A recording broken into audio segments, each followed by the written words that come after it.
Welcome to Thiya's world. Cauliflower 65 pakoda எப்படி பண்ணுறது பாருங்கள். கொஞ்சம் மஞ்சள் வாஷ் பண்ணியிருக்கிறேன் நான் நல்லா ஹாட் வாட்டரில் கொஞ்சோண்டி ஆயில், இது கார்ன்ஃப்ளவர் மாவு,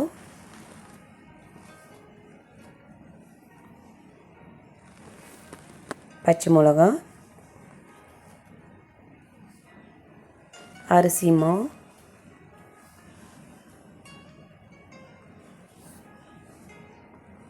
கடல மாவு அதாவது பஜ்ஜி மாவு,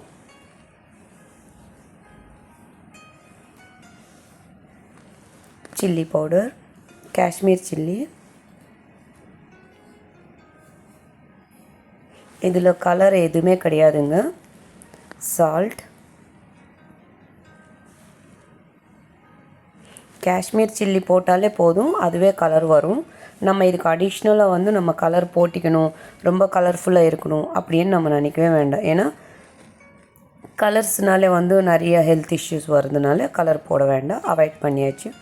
இப்போ கரைப்புளி இது நல்லா ஸ்மாஷ் பண்ணிட்டேன் பாருங்கள். இப்போ இது நல்லா அப்படியே நம்ம வாட்டர் எதுவுமே ஊற்ற வேண்டாம். நம்ம அதாவது காலிஃப்ளவர் நான் ரொம்ப ஹாட் வாட்டரில் வாஷ் பண்ணிவிட்டு அதுக்கப்புறமா அது நல்லா ஏதாச்சும் இருக்குதான்னு நல்லா பார்த்துட்டு வச்சுருக்கிறேன். ஸோ அந்த ஈரப்பதமே இருக்கும்.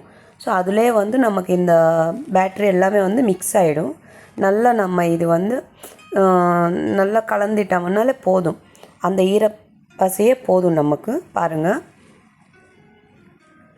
காஷ்மீர் சில்லி போட்டதுனாலே கலர் கூட பாருங்கள் எவ்வளோ நல்லா வருது. கலரெல்லாம் ஆடே பண்ண வேண்டாம். இப்போ இது நான் ஒரு 2 hours ஊற வச்சுருக்கிறேன். இப்போ நம்ம டீப் ஃப்ரை பண்ணிக்கலாம்.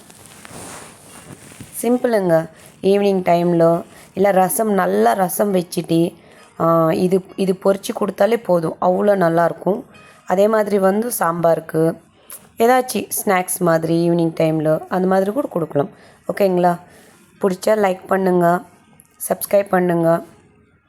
Like and share, subscribe. Thank you. ஆனால் ரொம்ப கேர்ஃபுல்லாக பாருங்கள். காலிஃப்ளவரில் சின்ன சின்ன பூச்சிங்க இருக்கும், பார்த்து சின்ன சின்னதாக கட் பண்ணிக்கோங்க. அப்போ அந்த பூச்சி எதுவுமே இருக்காது, நல்லா தெரிஞ்சிடும். ஓகேங்களா? தேங்க்யூ.